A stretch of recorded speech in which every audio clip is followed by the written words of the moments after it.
My name is Daniel Wine, and I'm a member of Credo Conduit. Thanks, Daniel. What's your business here? So I work for CNN on the digital side of things, on the audience engagement and newsletters team. So basically, I help to get as many people as possible to access CNN's content through the website, the app, through email newsletters, through social media. I do writing for our largest newsletter, which is called Five Things. And I work on the evening edition of Five Things and also the Sunday edition of Five Things. And then I also have a side gig. I write bios for Orlando Health. So when they hire new doctors, new nurses, new healthcare providers, I help produce bios that get published on the website. And I have a small team of people who help me because they hire a lot of doctors and nurses. So I need some help with that. So. How long have you been a member here? So I started at Conduit in late 2021, so it was kind of the tail end of the pandemic. So I guess, yeah, I've been here almost 4 years now. Tell us about your unique story and any ways that the conduit has come alongside of you during that journey.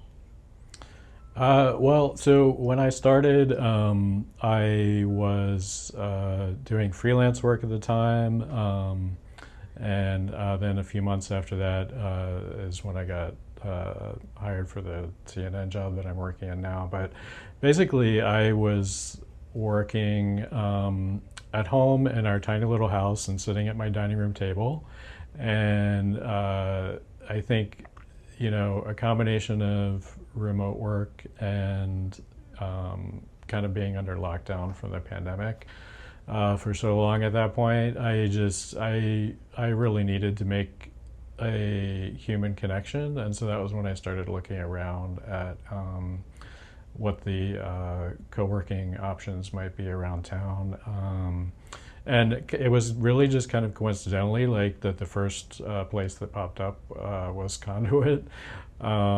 And it was the first place I came to visit, and I didn't even bother going to any other places because I had a good feeling about it, and I felt like this would be a good place for me. And I should also mention, I actually knew or got to know Ben a little bit, like many, many years ago when I was going to the Credo coffee shop over in College Park back when Ben was running the coffee shop, and so I kind of peripherally knew Ben like many, many years ago. So.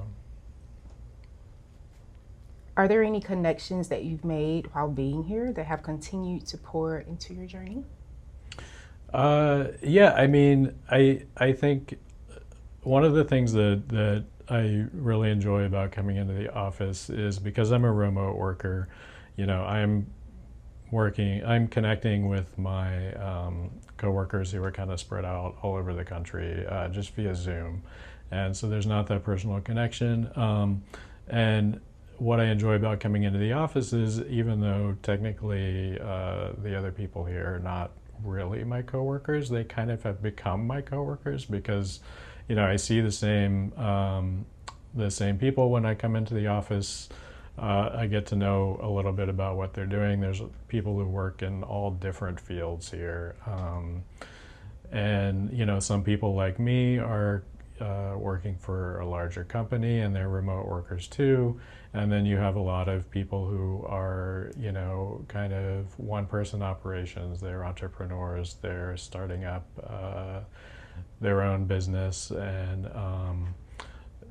I think the human connection here is the most important thing, and I think that's what's kind of missing for a lot of people who are remote workers. And I really enjoy connecting, like not just from coming into the office, but like some of the side events too, like the art openings I really enjoy. I brought my husband and his mom to a few of those, and they had a good time. And you know, I've run into people like at events around town from the office, like the sticker guys always have a presence at the community events here in Ivanhoe Village. And so it's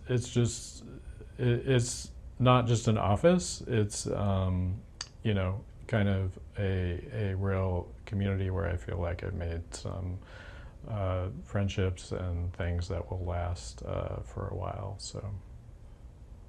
What are you passionate about? Well, so I'll answer that two ways. So as far as work goes, work-related stuff, I'm passionate about. I guess I would call it media literacy. So there's so much out there as far as news sources and social media and everything. And I think a lot of people experience kind of information overload, and they don't really know what they can trust and what they can't trust, and what's true and what's maybe, you know, somebody's opinion or analysis of something. And I think a lot of people have a hard time making the distinction between news, analysis, opinion, and that sort of thing. So I really like make an effort in the work that I do to kind of promote this idea of media literacy and trying to help people understand what's reliable and making that distinction. Because it is hard to sort through all of the, I would call it, noise.